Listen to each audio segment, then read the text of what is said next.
नफ्स क्या चीज है, मैं आपको बताऊं। अल्लाह ताला ने हर इंसान में, उसके अंदर, उसके बातिन में दो कुव्वतें रखी हैं। एक खैर की कुव्वत है, एक शर की कुव्वत है।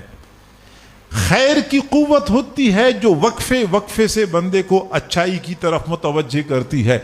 आप लोग कई मर्तबा अचानक दिल में ख्याल आता है कि मैं ये नेक काम कर लूं, मैं ये पैसे मस्जिद में दे दूं, मैं फलां बंदे के साथ ताउन कर लूं, मैं थोड़ी देर के लिए तिलावत कर लूं। ये अंदर से तहरीक मिलती है। खैर की एक कुव्वत हर बंदे के अंदर होती है। इसी तरीके से हर बंदे में एक शर की कुव्वत भी होती है जो वक्फे वक्फे से बंदे को बुराई की तरफ मुतवज्जे करता है। ये जो शर की कुव्वत है इसको नफ्स कहते हैं। नफ्स ये हर बंदे के अंदर है और ये हर नफ्स बंदे को बुराई की तरफ मुतवज्जे करती है। और इस नफ्स के बारे में हजरत यूसुफ अलैहिस्सलाम ने फरमाया, इन्ना नफ्सा लअम्मारतुम बिस्सूए, ये नफ्स बुराई के बारे में बहुत ज्यादा हुक्म करने वाला है, ये बंदे को बुराई की तरफ मुतवज्जे करता है। और अगर ये नफ्स ठीक हो जाता है, ये नफ्स शरारत छोड़ देता है, तो फिर याद रखें शैतान के हमलों से बचना भी बंदे के लिए आसान हो जाता है।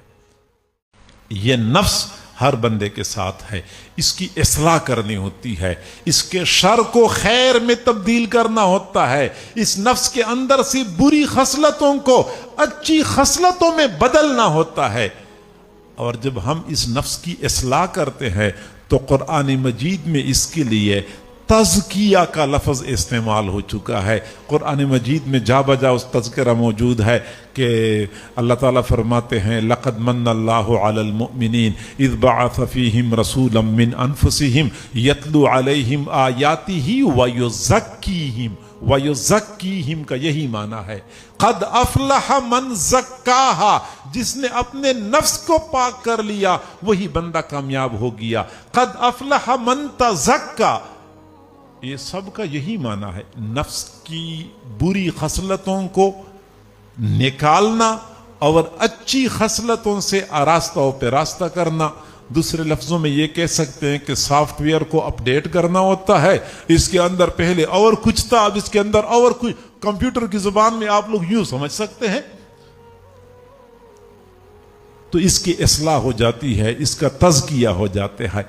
और ये तज़किया कैसे होता है तो मैंने बता दिया कि नफ्स के शर से बचने के लिए उसका तज़किया करें।